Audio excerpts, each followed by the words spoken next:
How many times are you saying I'm not going to intercept you? Yeah, you can go sit down. Okay. Stop doing that. What? I understand what you're saying.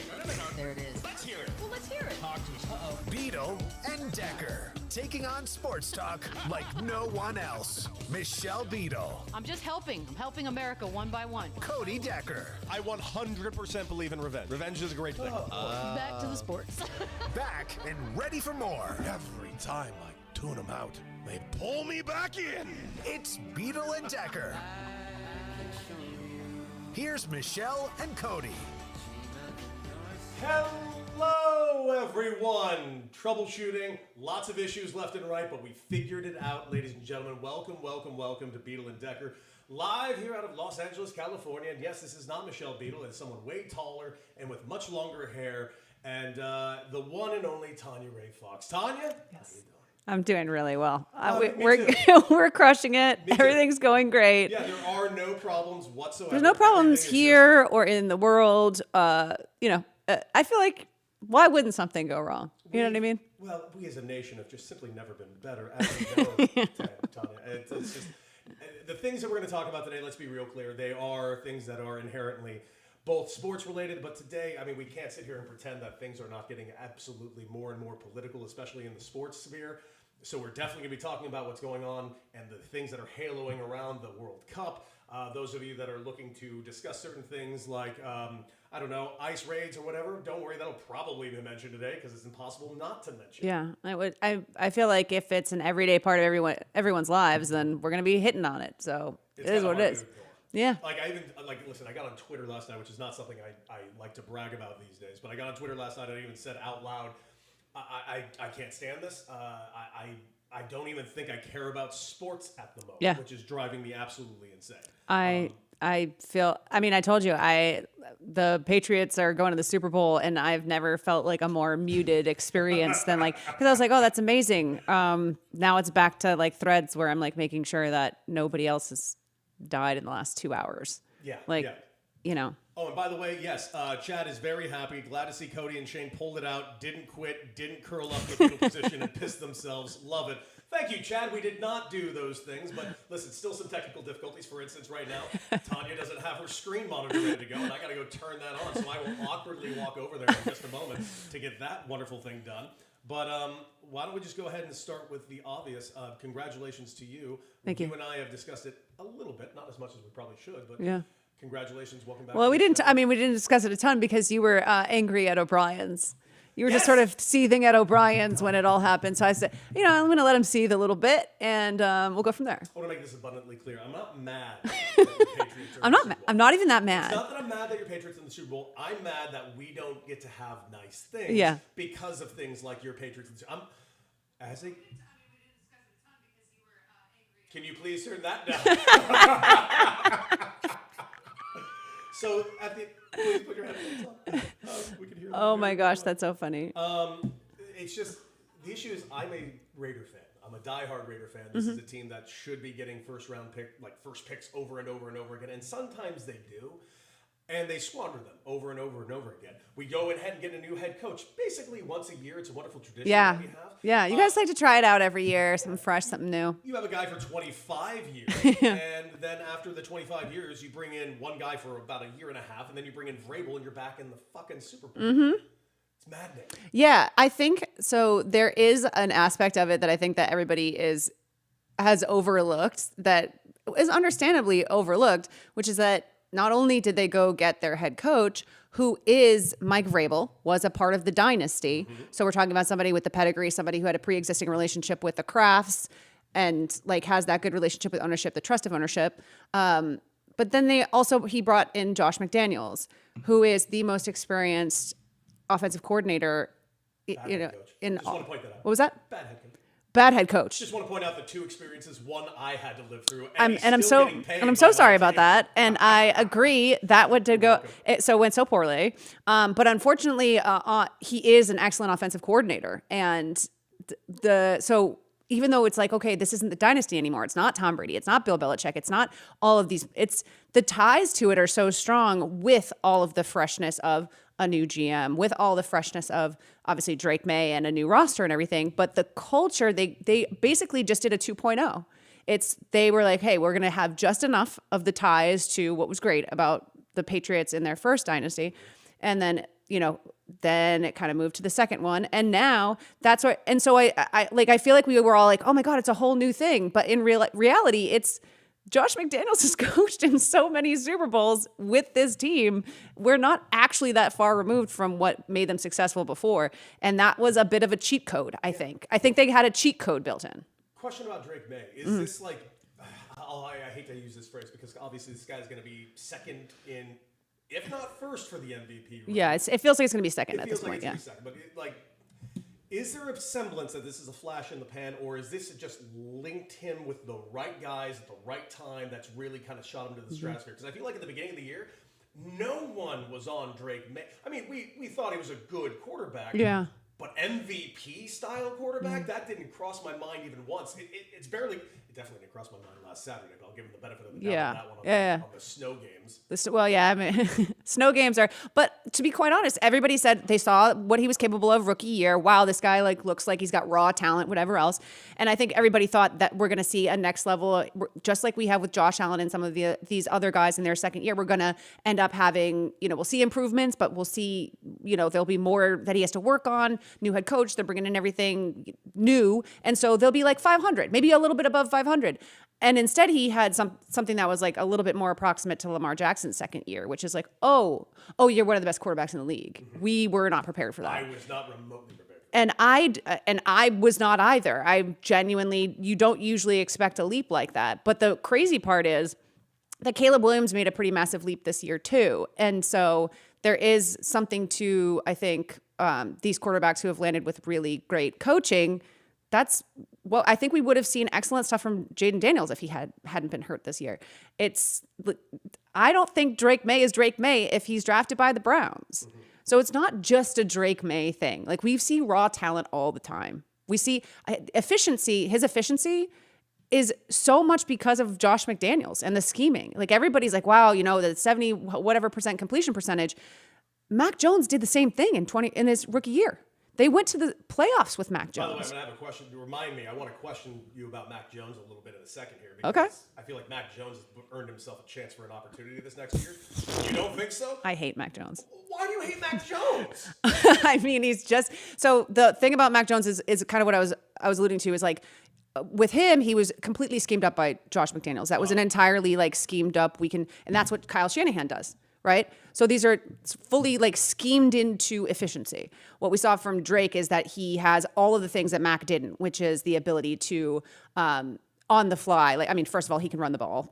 He's an excellent running quarterback, and he has the explosive plays. He has the ability to make things happen, that are whether it's a schemed call or not, he has the freelancing abilities and the instincts and the arm, quite frankly, that Mac Jones didn't. Mac Jones, but when you take somebody with that raw talent and give them someone like Josh McDaniels, you get an MVP season. When you give it to Mac Jones, you get 10-7 and a playoff loss. That's the difference. Okay. So there's so much going on that is beyond just wow, I think Drake May is the most incredible young quarterback in the league. I don't know. I see a higher upside. I think that Caleb Williams sees the field better. I think he reads defenses better. Mm-hmm. He doesn't get that credit, right? His ability to escape pressure in the pocket is something Mac Jones isn't doing. So there's pros and cons here. I don't think all of a sudden he's a top 3 quarterback in the league, but real quick, I know this is not about a Mac Jones conversation, but I agree. But you need to talk about Mac Jones. I just want to point out that if he is a system quarterback, which I agree with you, he's clearly a system quarterback. Very much, yeah. But he's not a game manager, right? Yeah. So that's everybody uses system quarterback and game manager interchangeably. They're actually not the same thing. Very different. A great game manager is Brock Purdy, is Alex Smith, are people who actually understand the offense so well and execute consistently all the time. Mac Jones, I've never seen a quarterback, and if anybody in the chat can agree with me or not, but like I've never seen a quarterback with less pocket awareness in my life. I watched him for 3 years. It is so bad it never got better. And that to me is the sign of like a low IQ quarterback. Well, just so you know, people are already flat out agreeing with you. The Great says she's definitely not wrong. Chad, spitting the truths is a direct quote. Nice. And everyone keeps telling me to turn my mic on because apparently my mic's not working properly. Your mic's not on this whole time? Huh? Which one are you? I'm off the same system she is, so there's really nothing you can do. Oh, So it is it all, like, have you? Both of our mics are in the exact same Yeah, system. but is there a switch or something? No, it's just a good There's nothing? old-fashioned straight-up mic, so Are you plugged in? I am plugged in. I'm looking Are you- at it plugged in right here. I'm going to unplug it, plug it back in. But Shane said he could hear you. He said he could, but what do you Maybe he was picking up on my mic. It's probably, there's Shane right there, feeling very good about everything that's taking place. Shane, how bad is my sound? It's pretty bad, Cody. I can hear you from Tanya's mic, so that's fine. Okay, you know what? I think Do you want me to juggle or something while you figure this out? No. I'm just going to speak louder then, if that's what I have no choice but to do. Hey, listen, we roll with the punches here on Beadle and Decker, and especially when we have a guest in here when we're trying to be professional and we're fucking crushing it. So, well done to all of us. My question for you, and it's simply this. And Mother, if you could put her on a solo camera for this exact question, because I feel like she should monologue a little bit on this one. Hear me out. My question for you is simply this. As someone that is a Raider fan, as someone that is a fan of a team that constantly struggles to find an air replacement, anything we can get ourselves on a victory, how do other teams replicate what your team just did? Oh, well, unfortunately, what you do need is ownership that is genuinely invested. Oh, shit!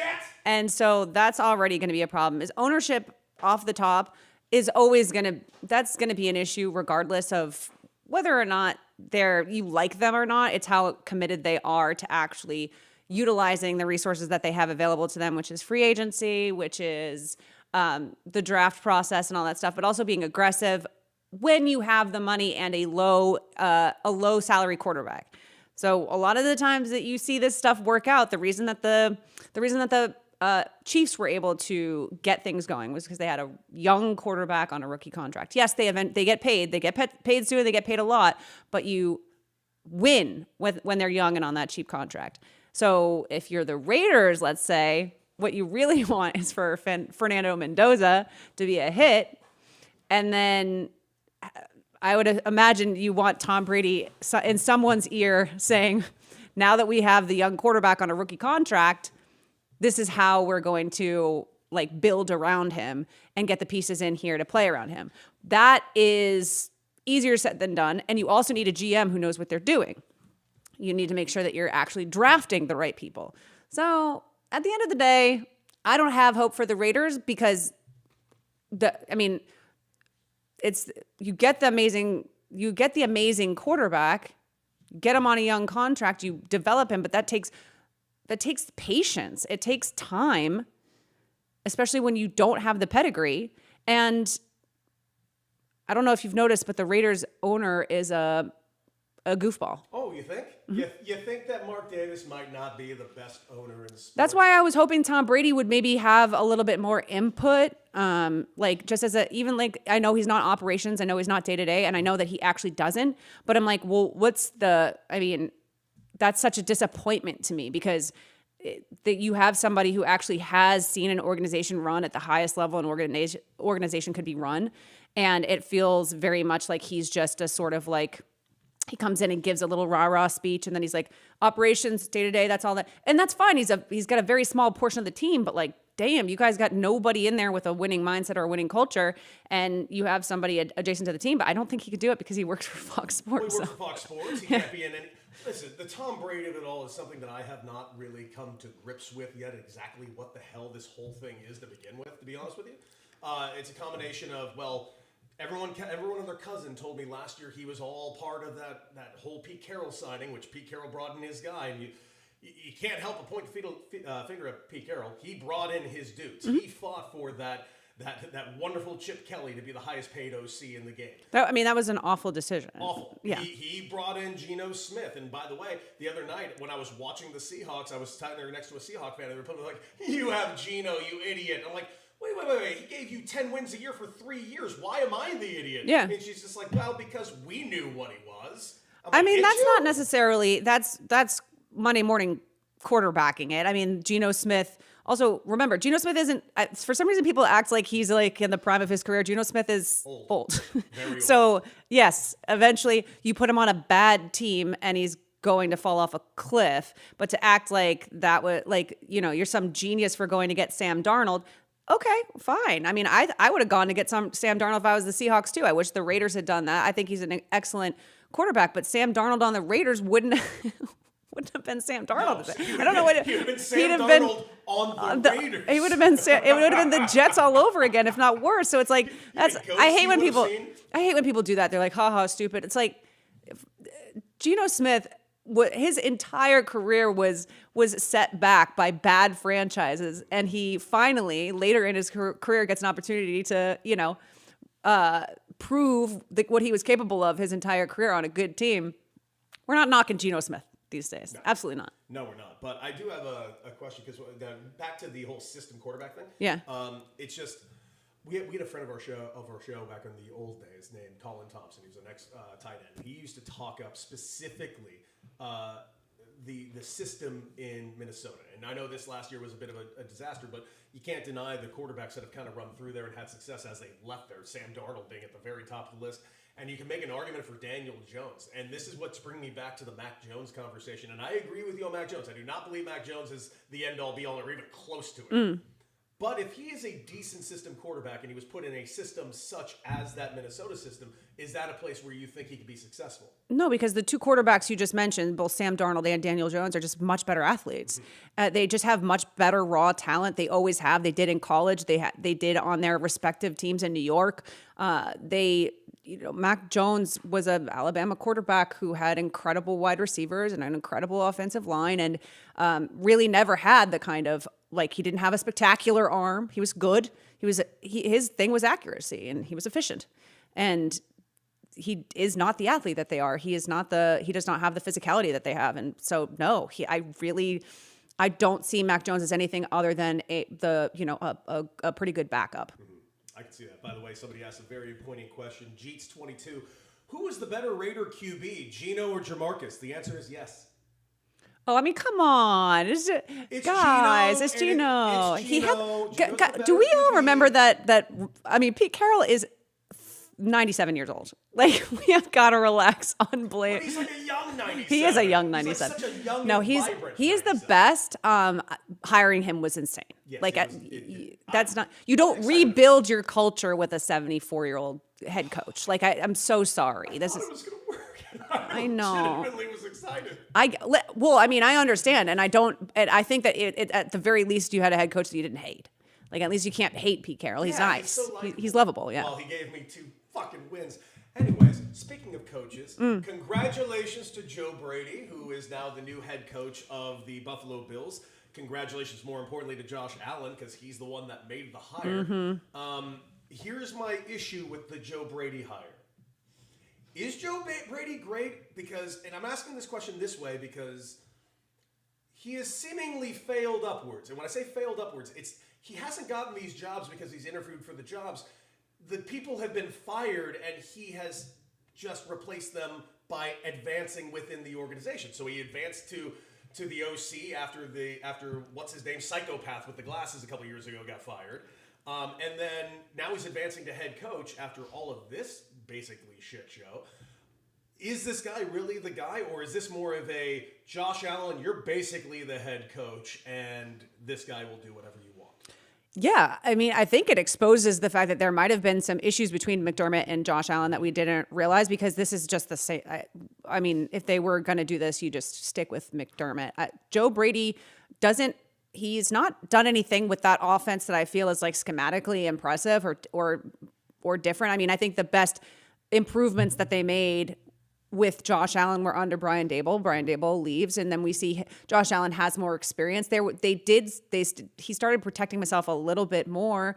But the only place that they really improved year over year from last year to this year, Joe Brady was obviously the OC last year, and then this year they dipped outside of the run game, which is like, oh, good job being the best rushing team in the league with one of the best running backs in the league and the best rushing quarterback. That's if you're not number one, then you've failed your job. But their passing rankings under Joe Brady are fine. We haven't seen massive leaps in. If anything, we've seen them kind of take a backslide over the last couple of years. Now, obviously, Josh won MVP last season, and that's what they're going to use to say Josh Allen had his best season under Joe Brady. Okay, I mean, there's a bunch of us who think he shouldn't have even won the MVP, but that's fine. No. There are several people, and I know you very much have been at the top of the heap of people who do not believe he should have won MVP to begin with. Yeah. I tend to agree with you. I thought it should be number 3 for Lamar personally because, I don't know, I was just looking at the numbers and... Just literally every single regular stat, advanced stat, any of them. Just literally everything any of them. down said Lamar. The first team All-Pro quarterback, I don't know. That's where I always get in the issue with the fucking MVP voting. I get it that it's writers that are doing it, but writer fatigue is a real fucking thing. Voter fatigue is a real fucking thing. We watch it in the NBA. They do it all the time. It's exhausting. It's why Russell Westbrook has an MVP, because they were just like, why not? Everybody keeps talking about it, and you're like, because they were the Thunder were 10th in the league when he won MVP. I know. Anyways, I mean, I love Russ, but what are we doing? Russ is a great dude. He should not have an MVP, and neither should Josh Allen. But either way, so Joe Brady's is it an awful hire? It's just not good. These hires are so you're talking about. If this is a lateral move, they're doing one of these a slight regression, and it's gonna. Are we gonna see it in the actual, standings? I don't know, but there's no chance you're convincing me that Joe Brady's the guy that's gonna get Josh Allen to a Super Bowl. I'm sorry, it's just not happening. He's just not. This is not an innovator at the offensive coordinator position that you're bringing in.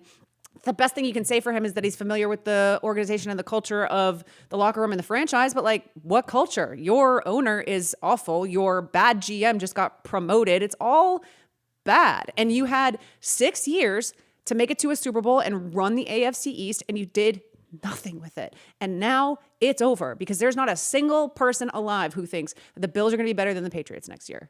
You blew it. Congrats on your Joe Brady hire. You're going to stay the Bills, and hopefully the new Bills standard is 10-7. Oh, Jesus Christ. Well, also, I mean, I feel like I don't believe in the Bills ever again. This was their one chance. That's what I'm saying. I agree with you wholeheartedly. I think they had their shot and they fucking blew it. Other hires have taken place in the league, although I'm confused on how this hiring process is going right now because we have a shit ton of open jobs still. Yet there's 3. I think 3 left. 3 left. Yeah. But we still have people that are up for said jobs. Yeah. That are taking other jobs with the caveat, unless I get this job. Is that a new thing? I don't remember this taking place because right now Brian Dable joining the island of misfit toys over there in Tennessee. I like it. I do too. I like it. Because I like Robert Saleh. Yeah. I love Robert Saleh. I actually think Saleh and Dable together is kind of sick. It's going to be interesting. A fucking defensive-minded dude, the offensive-minded. But part of me is thinking, I don't know, maybe Dable is the right guy in Vegas, but who's the right guy in Vegas I mean, at this point? I think that Dable at this point is kind of uniquely suited to do the thing he did again with Josh Allen and knows that this is an opportunity to then kind of parlay that into a job that's not the Raiders or the Cardinals or the Browns. Nobody that's a first time head coach. That's a place you go when you're like, I'll give it a shot. Dable knows he has enough of a pedigree at this point that he can land a better job at some point, especially if he comes in and the Titans offense is good and he can help develop Cam Ward. That's great. He did it with Josh Allen. I love the idea of a Shanahan guy and a Belichick guy. I don't know. It's just they both seem a little bit bizarre. Saleh's kind of a hardcore dude, and Dable's kind of a let the kids play guy. So I like the vibe. And I think I'm happy for Cam Ward that at the very least the Titans are taking these swings, because the Titans are not a good organization either. And they went out and got their guy. Saleh was a good hire. Which, by the way, I really appreciate for a couple of reasons. Not that they went out and they just got their guy, but the timing of it, especially with the way the King Henry shit kind of happened a year and a half ago. Well, and Mike Vrabel go to the Super Bowl while they're watching. Not a great look. Yeah. Vrabel firing, just every aspect of that looked ugly, and frankly, it felt like they were just punting as an organization while the city of Tennessee gives them a $2.2 billion stadium. So I'm not going to sit here and pretend that didn't drive me absolutely up the wall. It did.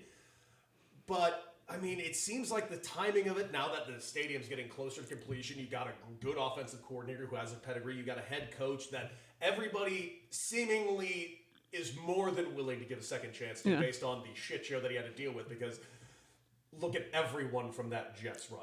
Everyone. I absolutely, as soon as when they fired Saleh, I was like, this is an incredibly bad decision. I mean, that midseason firing was so bad. It was Aaron Rodgers heavy related. And props to Aaron Rodgers. He seemed to really like Mike Tomlin, not a big Saleh guy. He was moved onto the Steelers, and they had, a head coach that they were trying to replace. They have a new defensive head coach trying to replace the defensive head coach that they fired. It's just classic Jets. I hate Woody Johnson. I can't. But I do actually think that he's like, when you see the state of the Jets defense after him leaving and them getting rid of all those pieces, it's just sort of undeniable. And what they did on the Niners this year with all of their injuries, like they should not have. That coaching staff was pulling off miracles, and Saleh's done that before. Whether he has all the injuries and I don't know what the deal is with San Francisco. They're like a very cursed team with injuries. I feel like there's some karma stuff there. I don't know. Maybe it's because they moved their team out of San Francisco and still call themselves the San Francisco 49ers. Santa Clara. Could be. I'm just saying, not the same city. Well, was it ever? Where was it actually in San Francisco? Yeah, Candlestick Park. Oh, Candlestick, of course. Yeah. Oh, yeah. And honestly, it's a great location. It was. Rebuild Candlestick Park. I mean, Levi Stadium, I'm told, is nice, but you can't pay me to go there. No. For instance, the Super Bowl this year, can't pay me to go. I ain't that noise. It's Pass. Thank you. Absolutely pass. Yeah. But let's go ahead and bring in Shane, and let's get off the football of it all, and let's bring in the one and only Shane, my mom back there on the ones and twos, doing her very damnedest to help us out today. Shane, it's time for your quick hitters, my guy. Okay. What's your favorite holiday? Favorite holiday? Well, it's sort of changed over the years because United States holidays, we have some patriotic ones that used to be more fun. They used to be. So that's kind of like I was a big 4th of July guy growing up, a East Coast girl from, Plymouth, Massachusetts, like, that used to be the jam, but I haven't been feeling so Independence Day for a minute. So I'd say favorite holiday at this point is I'm kind of a Thanksgiving guy because that's the only time my family comes to see me in California as my little sister comes and I get to cook her Thanksgiving dinner. That's pretty sweet that they get out of that weather and get their asses out Yeah. there. Huh? Yeah, that's not bad. Thanksgiving's up there. I'm just going to...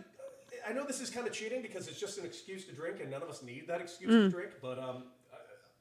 I don't like going out for St. Patty's Day, but I like having a happy hour cocktail during St. Patty's Day so I can get in and out before all the rabble really show up. Yeah, that's I've moved from St. Patty's Day as an East Coaster to now it's a Cinco de Mayo. We live in a Cinco de Mayo city, so that also is kind of that's Another like a great one. Yeah. What's the most amateur hour holiday? Is it Cinco de Mayo? Is it St. Patrick's Day?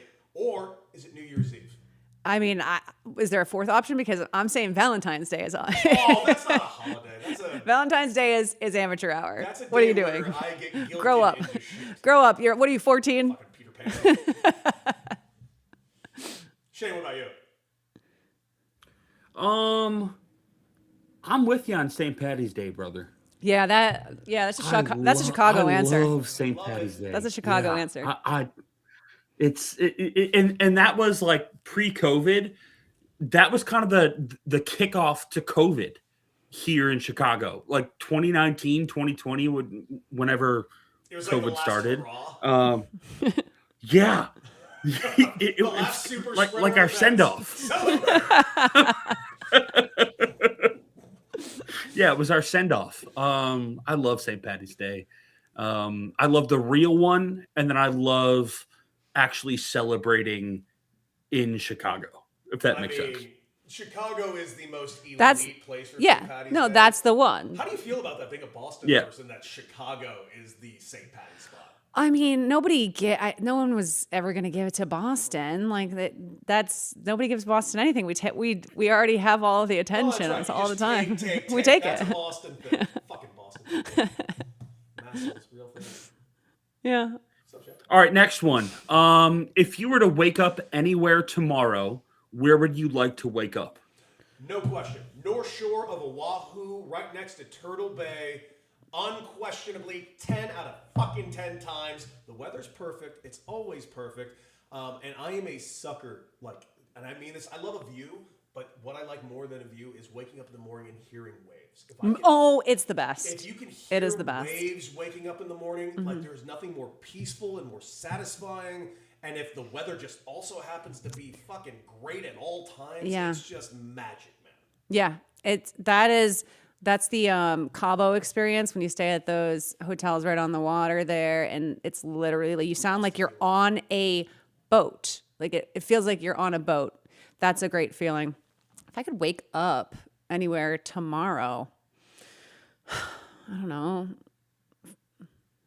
20 years from now. That's a good answer, actually. I would like to wake up in a time machine and be any time but this one. Yeah. And maybe 1937 Warsaw. These are like the two places I like to avoid. Yeah, I'm kind of over the present.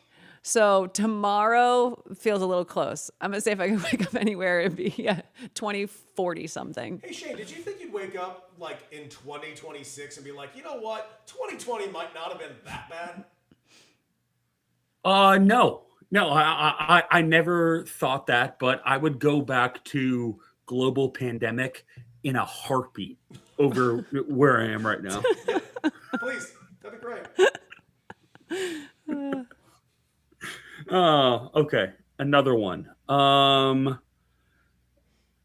What's the best Christmas gift you've ever gotten? Best Christmas gift I've ever gotten. I've gotten some really good stuff over the years. From my mom's a big Christmas girl. She really goes all out. Damn. I mean, getting a bike when I was little was like, I remember that still. And I'm not one of those people who I can remember my little childhood memories a lot. But getting a bike, the first time I got a TV for my room, my mom got my Santa. I'm so with you on that one. The TV for the room. Me and my sister shared a room, and we got a TV, and it was that. I mean, I can still feel how cool I thought that was at the moment. Real quick, my first TV, and I doubt you guys had this scenario, but we're the same age. Yes. Shane, you're just a little bit behind. My first TV that was in my room was a turn dial knob one, and it was black and white.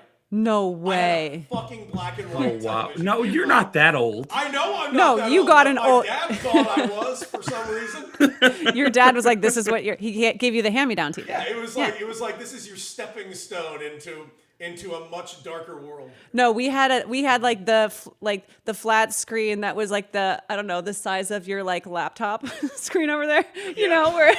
Oh wait, did you ever have the flat? Shane, do you remember the flat screens that you had to like roll open like it was a piece of furniture? No, are you sure we're the same age? Because you're No. saying stuff I don't. you know what I'm talking about. Come on, you Cody, have to- I'm only 33, dude. Oh, fuck you. It was like a cabinet. Like the screen was like at an angle, and you opened the cabinet and it shot like lights up, and like it was a projector screen. I think you're making this up. I'm right. I'm not too old. This is No one had that. someone in the chat fucking help me. Someone that's under 100, please. I have No no one had idea. So sorry. No one had that. That's not real. We're gonna gaslight you until you don't believe yourself anymore. No one's defending. You know, fuck you people. Mm-hmm. Okay, this is actually growing tap. My first TV was the brand was Apex. And I don't know if they make TVs anymore. And I got a DVD player with it. And my first movie was Mr. Deeds. Wow, you went all out. Mr. Deeds. That was the beginning of the end of Yeah. the Adam Sandler run. Mm-hmm. Yeah, that was a dark day for all of us. Yeah. But I will tell you this. Yeah. You know what? There's a real clutch one, and it got more clutch as time went on. I'm glad you brought up DVD. And Tavio brings it up. TV with a VHS player in Yes. it is fucking elite. Yeah, that was elite. There was actually ones with DVD players in them too. Yeah, even more elite. That was next level. And then when Blu-ray came around, I think you could buy a Blu-ray player. If you're buying Blu-rays, you're gonna have to buy a player. Exactly. Yeah. All right. Sounds like we all All got right, TV. we'll do another one. What is the favorite pet you've ever had? Oh my gosh. Are you allowed to do that? Are you allowed to pick favorite pets? Yes. Yeah. Okay. I Yeah. guess we're doing Yeah, it. you could pick one. Yeah, Franklin. Yeah. It's my current dog, Franklin. Yeah. He's You have to pick Franklin. He's right out there. He'll hear you. fucking adorable. He's great. So sweet. He the one thing he's done though since being back in LA, he barks at the door a lot. And he runs up to the door, and he seems scary when you get to the door. So I guess he's a great guard dog. Yeah. But Except for the second you actually get to him, and he's like just soft gnawing your hand. He's just playing. Yeah. He's just so excited. That's a new friend at the door. But I Yeah. will say my current dog, Franklin, who is getting ready to turn 5, is the best dog. Best animal, best anything. That dog, and he's traveled the country with me. He lived Yeah. with me in Texas. He lived with me back in LA. He lived with me back in New York, and now he's Well back in- traveled. Yeah, this dog's a bougie bitch. And he's pretty. He's so pretty. He's so pretty. Beautiful coat. Sweet boy. He's so not cheap. Yeah, he's a sweet boy. I would say I don't like picking favorites, but when I was younger, so my mom never had dogs. She does now, and we love all the dogs. Like she's a huge pet person now. But when I was younger, when my sister and I would go visit our dad, him and his girlfriend had a Doberman named Keela, and she was like, that wasn't Keela.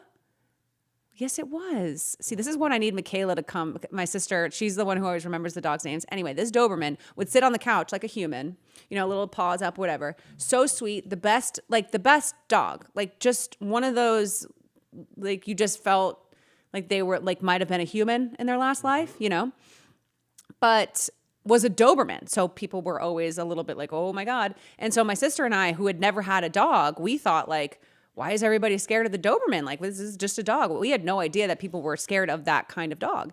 And she would just sit on the couch and be like a little sweetie pie. But at the end of the day, I think it was only a couple years that I got to like be around. But it was my first experience with like being like, oh, it's cool. My family has a dog. And I never had like felt that before. So I think that's like my favorite for that reason. I think I gotta go, Shane. The reason why I'm going Frank is because I think it's the first dog that is just flat out my dog. Like it's 100%. Like all the other dogs I had were family dogs. Like my mom's even in the chat right now while she's working. Can you focus? 180 pound bull Multitasking. mastiff. He was brindle and so beautiful and sweet. His name was Gus. Yes, that was an amazing dog. Franklin's better. Oh, well, you have to. I mean, right now he's here. Yeah. Anything else, Chad? Oh man. My first border collie was 20 when he died. And he will forever be my favorite dog, but I just put one down for those who listen to the show often. Willie, my Aussie Shepherd, my girl, she will be my favorite forever. Died far too soon. Okay, one more. When you go to the zoo, what's the first exhibit you need to hit immediately? I'll admit I've never been a big zoo guy, but Oh, if you got penguins, I'm going to see your fucking penguins. I love me some penguins. They're adorable. They're fun. I think that is exactly right. I think I'm not so much a zoo person as an aquarium person. And sometimes they have the Love penguins that. at the aquarium. And then also just, it feels a little bit less. I feel like when you're at the aquarium, it feels more like you're at a museum, you're learning stuff. And there's like all this kind of, I mean, they have the bigger tanks, whatever. As long as you don't have people with, the trapped killer whales and stuff like that. That gets a little depressing. It's the SeaWorld element of it. But I feel like aquariums can be cool and you can feel like learn a lot. When I'm at, like, I don't think I've been to a zoo in like, 15, 20 years because they depress me because then Wow. I start, because I know that they are like a lot of them are sanctuary animals. I know that a lot of them are like there for a reason, especially at the nice zoos. We're not going to like backyard zoos in Oklahoma or anything, right? But like it still bums me out versus like when I was a kid, I didn't obviously know, but I can go to an aquarium and have a good time and see the little penguins with like, one will have like a little fin that doesn't work. and then you just yeah. So I'm down with that. By the way, Shane, did you see that there was a video going viral the other day about like a big zoo in Japan that had like no choice under like court order had to return like 2 pandas back to China, and there was like a huge seeing off party from not just the workers there that were crying as they were giving the pandas back to China, but like it was like a sea of people on the outside watching them take them out. No, I mean, I did not see that, and I don't think that we should be giving anything to China. I don't. Didn't they come from there? I don't know. Pandas don't exist outside of China. It made 0 sense to me, and I understood why these wonderful Japanese zookeepers were so sad. I think that's where they're from. No. Let's ease up on China. Let's ease up on China. I'm just saying what I saw. I'm not saying, damn you, China. I wouldn't dream of saying that. Because China's monitoring my shit. We love China. China. No, we don't. We don't. No, we don't. No, it's the worst place. Honestly, I don't know who I love anymore. Oh, love life. Great stuff. Anything else, All Shane? right. No, that's it. All right, well, let's get back to the sports of it all because we did touch on this yesterday, and I would love those of you that are living in America right now are probably noticing that it is not our favorite time in America. You've noticed, depending on how you see things, and I don't know how any of you can see things in a certain light as opposed to, direct video at multiple angles of what I can only describe as a full-on murder or execution in plain sight. It's an ugly, ugly world right now, and those of you that do not love any of these ICE raids, and I sure as shit do not, will be very perturbed with the information coming out that ICE is going to be making an appearance as security detail at the Olympics, which, by the way, is not in the United States. So my first question is, what the fuck? So, okay, I read up on this because that was also my first question, and it is also still what the fuck. It does not change anything. I did see that, so this AP article about the AP has really been kind of bizarre about this, but they say that during previous Olympics, several federal agencies have supported security for U.S. diplomats, including the investigative component of ICE called Homeland Security Investigations. They could not be named publicly because they are not authorized to speak publicly. HSI has a global footprint, and it's common for the Department of Homeland Security to provide security support at major international events. This sounds like a press release from the Department of Homeland Security directly to AP. So great for that, Associated Press. Thank you for doing their PR. Love to hear it. They also reference that, there's been, they've had TSA agents, American TSA agents, go and help out with security at airports and stuff at other Olympics. And it's TSA at the airport. That makes sense.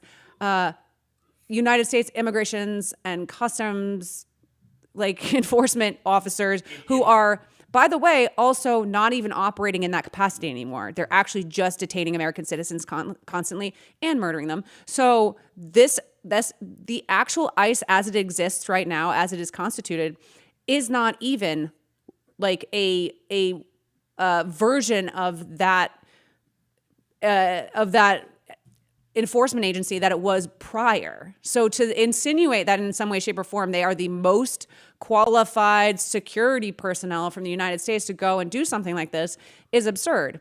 It is the administration trying to legitimize the agency on a world stage and flexing their power, essentially telling the country, the citizens, us, the most important agency in this country, law enforcement agency in this country, it's not the military anymore.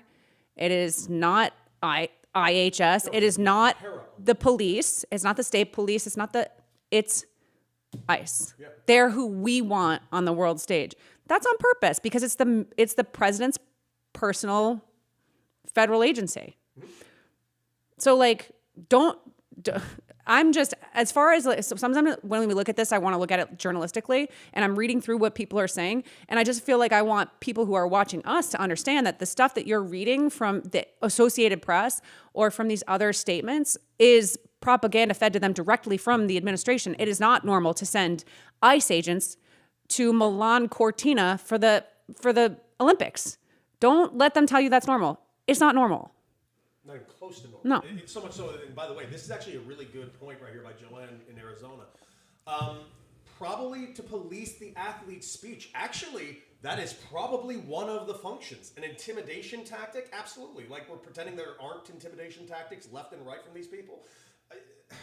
It's also going to be this is also a staging ground kind of ahead of time for the U.S. to host a bunch of World Cup games. So ahead of that is them saying, not only are we establishing ICE here, but we're establishing ICE everywhere, and you're going to get used to seeing them, which is its own thing. Policing speech, sure. I mean, I don't know what are they going to allow there? Because are they allowed to arrest United States?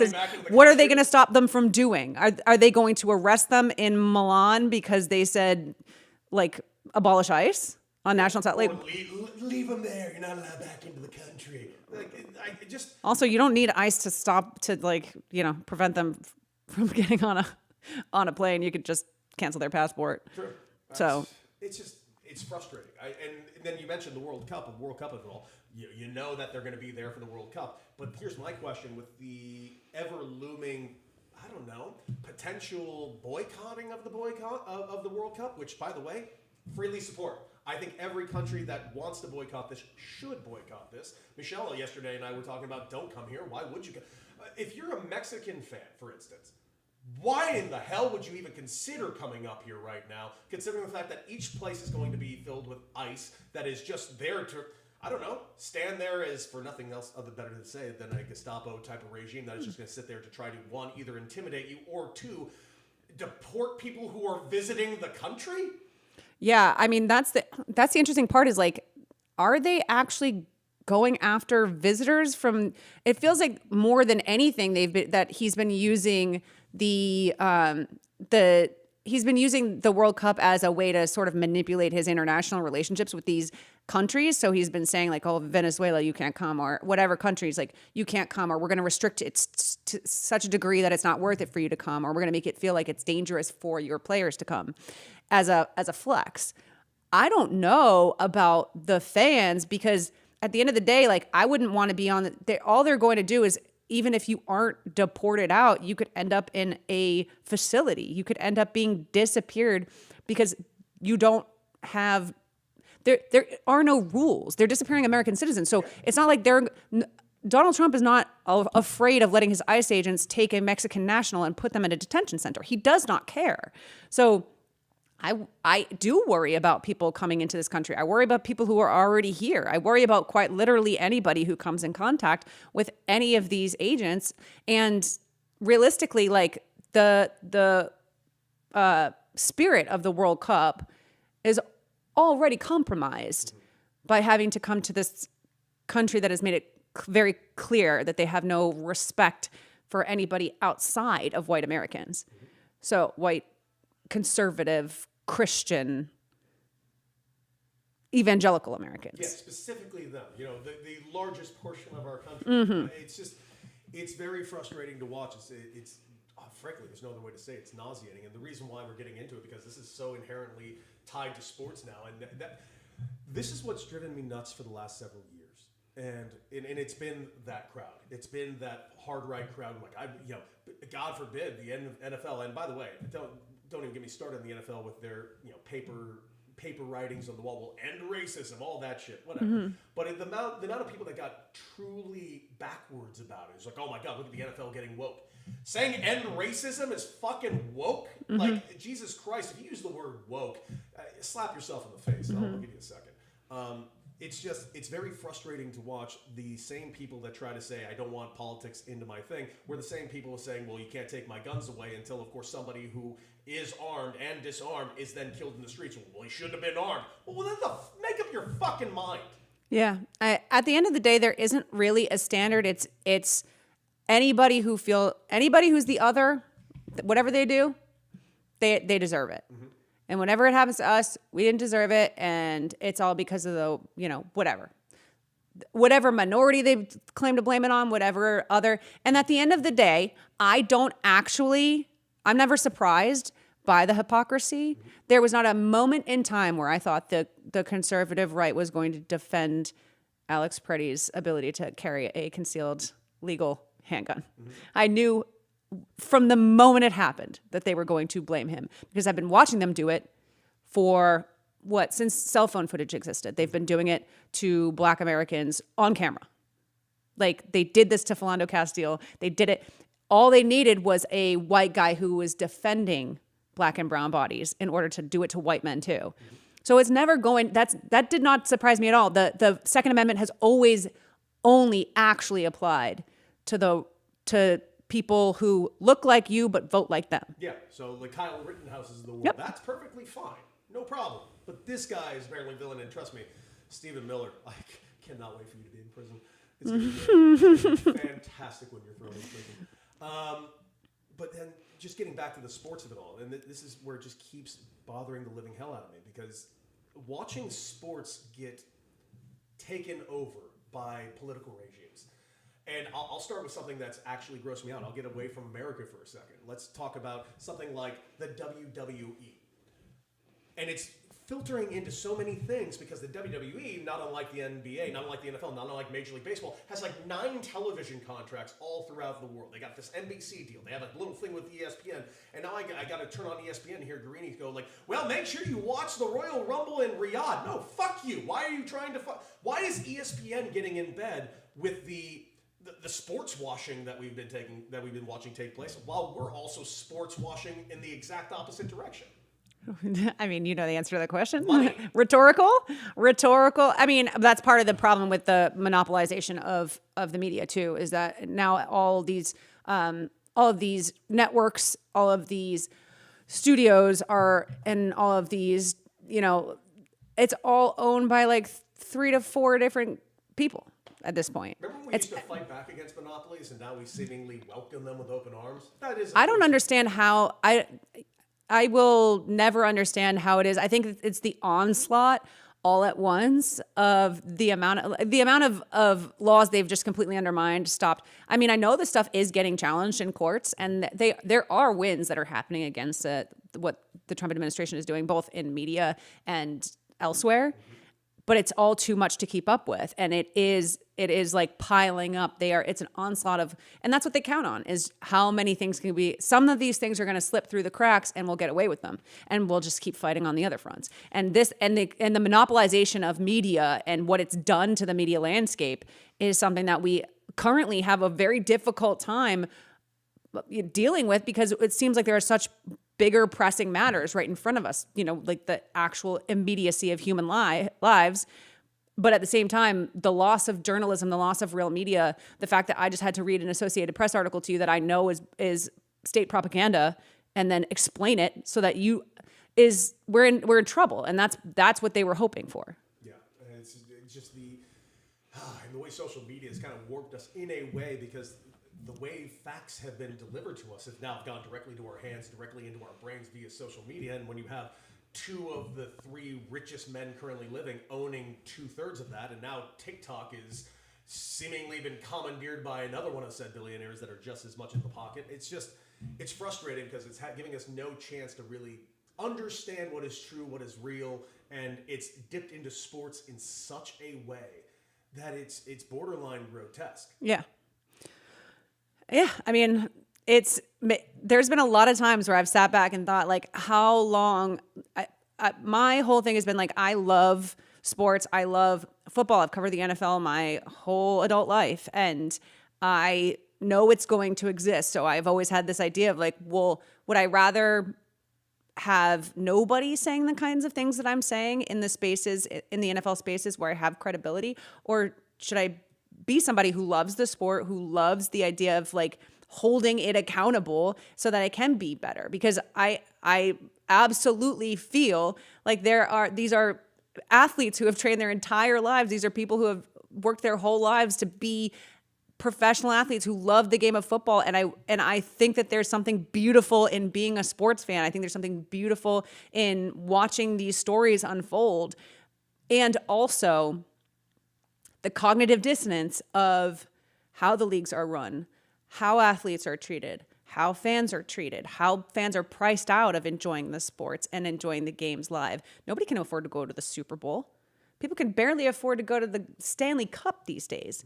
Nobody can, there's a ton of cognitive dissonance. And the way I deal with it is by saying, like, I'm just not ever going to stop talking about it. I'm not going to stop engaging with it. I'm not going to stop trying to hold people accountable. I think those things are not mutually, I think they can exist mutually. They're not exclusive from each other. You can be a fan who loves something and wants it to be better and continues to ask for it to be better. Yeah, God forbid. God forbid our sports get better and evolve. And God forbid we get better and evolve as well. But listen, we'll put a little pin on this real quick because we'll get back to a version of it in just a sec. But let's go ahead and shiggle. Who's got some shiggles on them? Because I got them. Do you? Well done, Mother, hitting the videos. Nailed Fantastic it. work. And the overlay. Terry Decker. You did so just good. on it, giving us a thumbs up. Thank you, Mom. Very simple. My shiggle is this. I was going to mention it yesterday, but we got off in multiple tangents and never got to it. So my shiggle is this, and it's going to lead to a question to everybody here, especially you, Shane. So, Mom, if you can take us over to the 3 box, I'd love to get Shane's opinion on this. I've been retired from being a professional athlete, albeit a not phenomenal one that got to the big leagues, but not one that was ever a star of any kind. I went and played in my UCLA baseball alumni game this weekend. Nice. And I played all 9 innings, hit 4th because we were trying to win, and I played first base. And I will admit that was probably a huge mistake. Played whole 9 innings at first base. Now, I had a rough day at the plate, which is not something I've had at the alumni games these last 2 years, in which I did play in those as well. I went 0 for 4 in this game. Flew out to the center field wall, K'd twice, and flew out the left. Just wasn't my best day, but we did win against #1 in the nation, UCLA, alumni, old guys, did it. And I did have some really good plays at first base, and that was solid. Here's what I'm bringing up as my shiggle. I am in so much fucking pain right now. That game was on Saturday. Every ounce of my obliques, my ribs hurt, my sternum hurts. I don't know how a fucking sternum can hurt from what I did. I played a golf tournament the day before. Yes, that may be a little bit sore, but I was a pro athlete for 11 years. I work out 7 times a week. I am in very good shape. I stay in very good shape, but one baseball game has just set me back roughly 10 years. Fuck, I am getting old.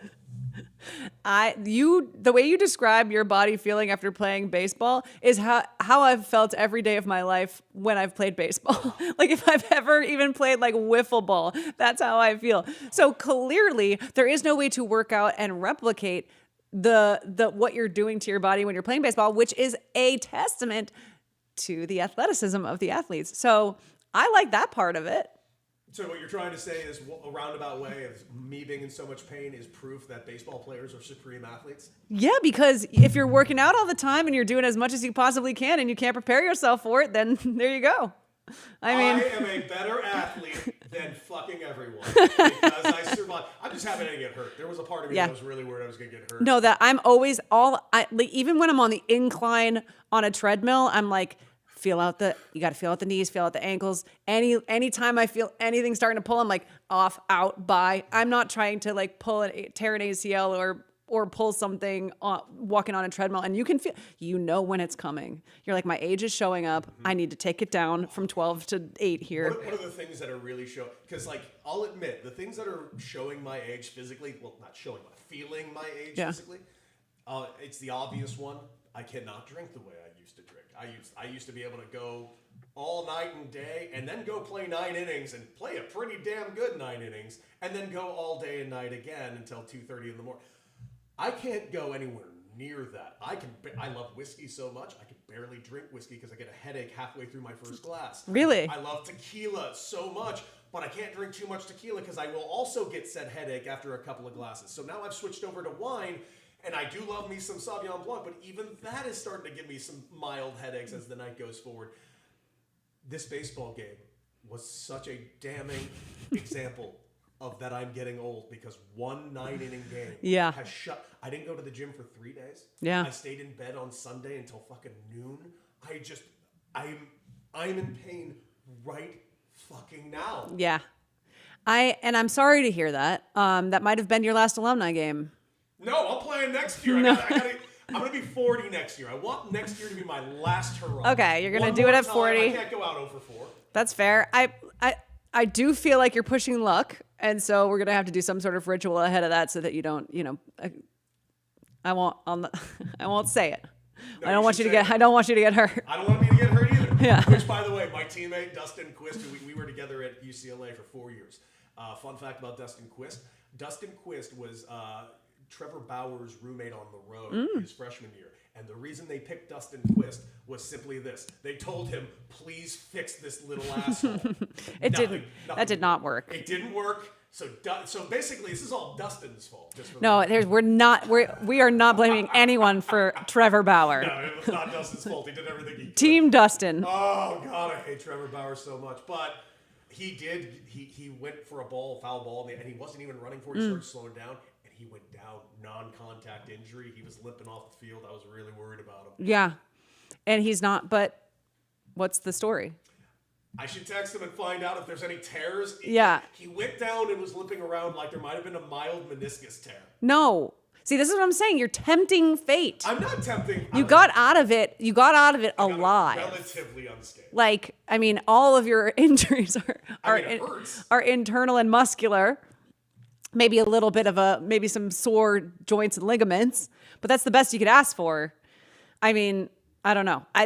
Between the alcohol and the working out, I get it. I do not have the same tolerance that I used to have. Like I obviously back in the day, you could day drink into night, whatever else. I can either drink during the day and be done by like 4 p.m. or I can drink in the evening, but I can't go all day anymore. Mm-hmm. But what I will say is, thanks to an extremely alcoholic Irish side of my family and fairly alcoholic Italian side of my family, I've been gifted with the gene of no hangovers. You I know. are the fucking worst. I know. I don't know what it is. I really just blame the alcoholism. I figure it must have done something. But at some point, I was gifted that, when I was born, I was gifted that, and I discovered it in college when my tolerance was a little too high. Did almost die, but I remember I went to the school. They made me go to a school to the person, the counselor at school, to be like, whatever. And I was like, do I have a drinking problem? Am I an alcoholic? My whole family's alcoholics. And she was like, no, you just have no boundary. Like, you just have no ability to, you don't understand what you're doing. She's like, you don't get sick. You don't throw up. You don't have hangovers. So you don't know that there's consequences to drinking. You just have to have some boundaries. And I was like, oh. And ever since then, it's actually been pretty good. Like, I'm a fairly responsible drinker, but no hangovers. Even I thought it was going to, everybody kept telling me by the time you're in your 30s, blah, blah, blah. Nope. Still doesn't happen. The worst thing that happens to me is I'm a little tired and hungry the next day. I will admit this. I get hangovers. And my hangovers can be bad. And Shane, tell me if you get this at all as well. If we can go to the triple box, I'd love to get Shane into this. I don't get hangovers for certain drinks, but this is the one thing I've never done from alcohol. Not one time. I've never vomited one time in my entire life from alcohol because, frankly, I've only vomited 3 times in the last 25 years. One of them was when I had salmonella. Outside really? Of that, I've never vomited from alcohol. I've wanted to, yeah, but I never have. Yeah, you never did the thing where you're like, I just want it out of my body. Yeah, I want it out of my body. Oh, but you couldn't. I've never physically been able to. For whatever reason, and it's never automatically happened where I've gone and started vomiting in the bathroom because. Right. Yeah. No, it doesn't really happen to me either. It's never happened to me. Yeah. I mean, at least not very rarely. But at the same time, I don't necessarily I can't remember last time I would have drank enough to have gotten to that point. It's been a minute since I drank enough that I would even be throwing up from it. I do a lot of hydrating while I drink now. So do I. So much water that I'm surprised I even get buzzed. I'm telling you, they're not a sponsor. They should be. Yeah. But I will tell you this, Shane, the biggest hack I've ever had in life to keep myself hydrated was buying a soda stream. Oh my God, I drink 5 liters a day. Cody, I've been noticing your soda stream bottle the last couple weeks. Is it new? It wasn't that it's new, it's that it's finally arrived after months and months and months of me not getting my shit from that's where it New York. was. Yeah. So there's still a lot of boxes around this house that I really need to get out of here very soon. Sure. Okay, so back up a tiny bit. I just forgot what I was going to say. I thought you were going to ask Shane something. I was going to ask Shane. Oh, no. It's so when you struck out twice, what did you strike out on? Oh yeah, good question. Was it looking? Was it swinging? I was there. I was putting in, for lack of a better phrase, daddy hacks on every swing I took. Yeah. Just in case I made content. Because if I'm making content, I was making a fucking dent.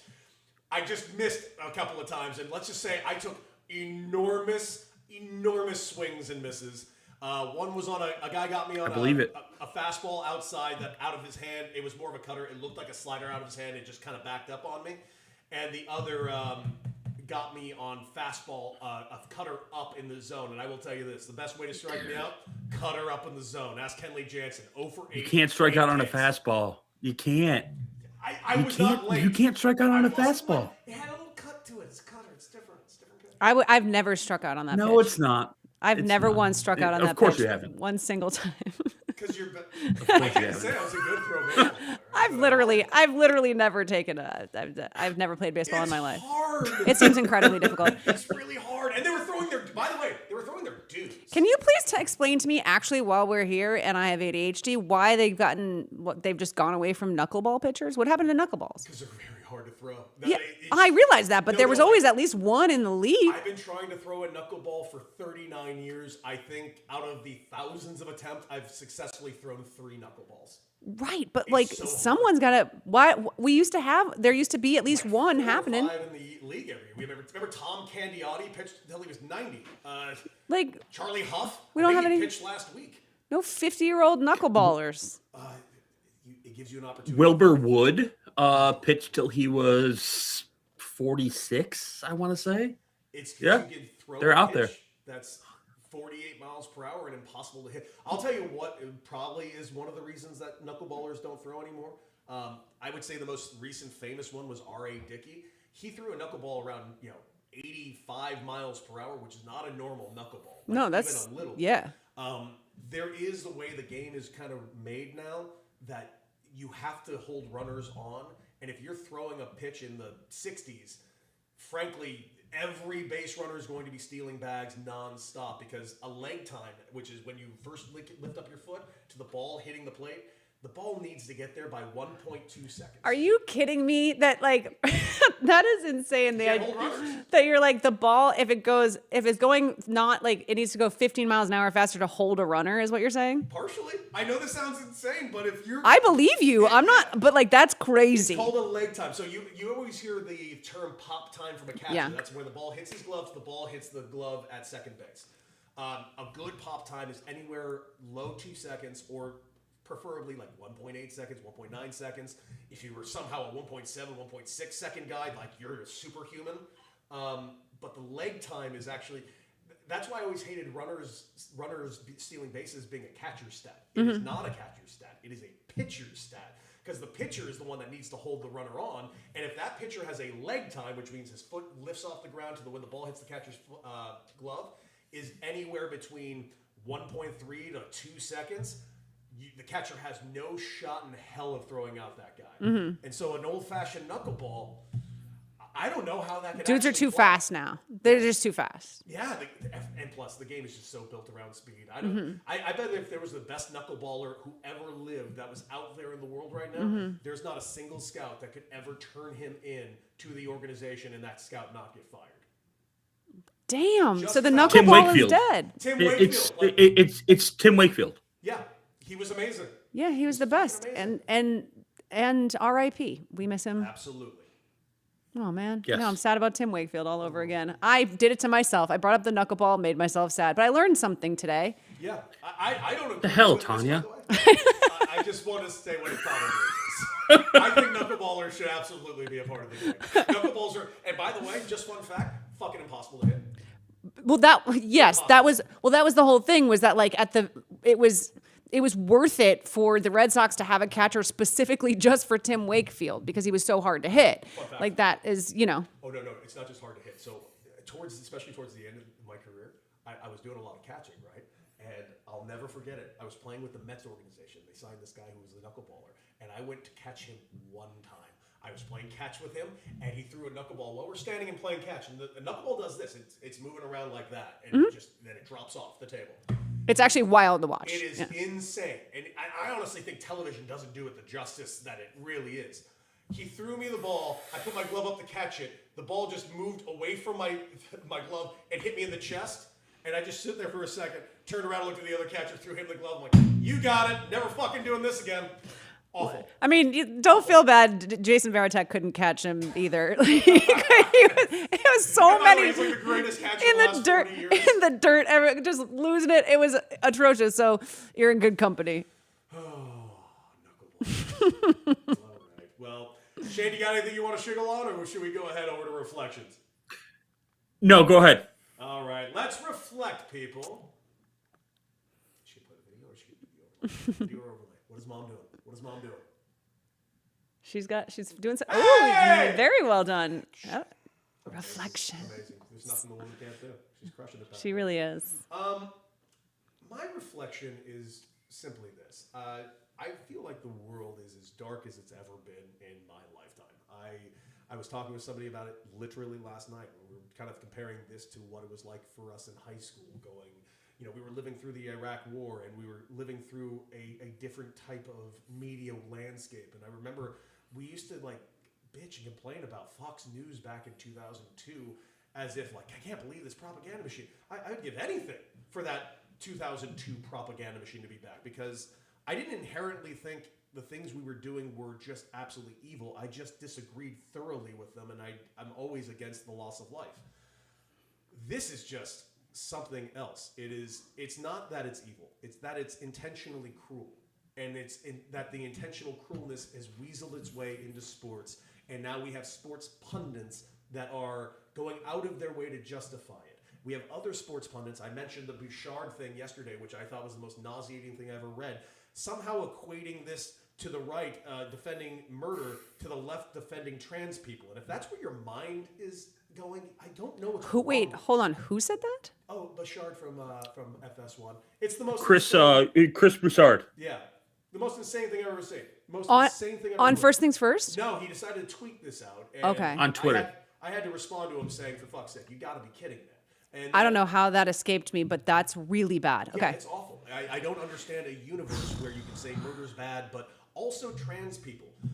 And the fact that this is somehow weaseled its way into sports, the point where we have sports commentators who are trying to become political commentators when they are, one, frighteningly misinformed, two, frighteningly bankrolled by one particular side because they want to get more money from said side, because it's been very clear that there is one side that will gladly pay to have a very specific things put in a nicer light. I just don't like where the sports landscape and sports discussions are going as they're getting more inherently political, and I do not understand. And I honestly think we have the wrong voices in place for it. Yeah. I have felt I've felt this shift happening, right? We've talked about this on our own time, the shift that has taken place, and it is intentional. It is not an accident that the people with the voices that you're seeing that are tied to networks or whatever tend to have either straddled the line, play both sides, or take the side of something that feels pretty cruel. And I think there's a reason that you and I are where we are, doing this, having these conversations in a place where we're allowed to have them. And so in reflecting on your reflection, I will say, I think that as millennials, we've spent a lot of time watching like you mentioned, the early 2000s. We invaded Iraq. We invaded Afghanistan. So many lives lost, both Americans and the people of those nations. False pretenses, lies, warmongering, oilmongering. Yes. We have watched deaths on camera. We have seen it all. And I think that us as a nation experiencing that, especially like some of white America waking up to what it feels like to be on the other end of that type of unmitigated violence, just nothing, just being in the wrong place at the wrong time, standing up for the wrong people. That is something that we've been perpetrating on the world for a very long time. I don't think the American people, I don't think Keith Porter or Renee Nicole Good or Alex Preddy deserve a single thing that happened to them. I've never thought any of these people who were killed by the state deserve something that happens to them. Even if they were criminals, I don't think that they deserve that. I do think that instead of feeling so depressed and scared and hopeless, what we can do is, as people who have not actually lived in this as our reality the entire time and are actually starting to live this reality in a way that we never have before, is to say, like, take that internal experience and relate more to the people around us, to our fellow Americans, to the American citizens that have been dealing with this, Indigenous Americans, Black Americans, LGBTQ Americans. These are citizens that have been experiencing state violence and hate violence. And I don't think that I don't want to sit in hopelessness, because if we're giving up hope, then what hope did they have? Sure. Right? So like I'm going to be angry. I'm going to be definitely like frustrated and scared. I'm going to have my anxiety moments. But what I'm not going to do is give up hope for the people that like need us the most, that need the support from, I mean, at the end of the day, we live in a white supremacist country and we are white. We have the biggest opportunity to make some level of difference for those people. So if they are sitting there feeling hopeless or scared, then the one thing I want to do is be hopeful for them, because I've been given the privilege to live my whole life not being scared for my life until now. Yeah, well said. Shane, you got anything, my guy? Yeah, I won't further lament, but I will say, just, I love this country. Stand up for yourself and stand up for the people around you. It like what we experience might not be what the person next to you experiences, and they have no idea how good we have it. So stand up for your people and stand up for the people around you. Completely agree. Yeah. Completely agree. Guys, that has been it for us today. Those of you that asked, actually, it's in the chat right now. Will Tanya be back for more? Yes. Yes, she will. We will be talking about that very soon, I'm sure. But also, make sure you like, share, and subscribe. I know we had some tech issues today. That is entirely on me. I'm a little rocky-less at the moment. Mom stepped in today and did a phenomenal job on the switcher as excellent. always.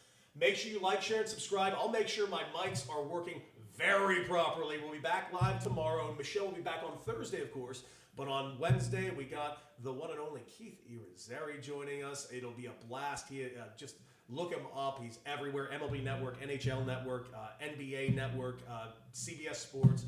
I'm looking forward to having him. But more importantly, Tanya, having you here again, having these very real and serious conversations around sports is something I feel like we should do more. And I'm thrilled that you were joining me today. Yeah, thank you for having me on and being a place that we can have those conversations. It was awesome. We got to be sports nerds, and we got to, do the serious stuff too, which is, I think, kind of what you and I are always looking to do. So I appreciate it. We got to talk about the very important World Cup shit, and we got to talk about Josh Allen not deserving any MVPs. And the Patriots are going to the Super Bowl.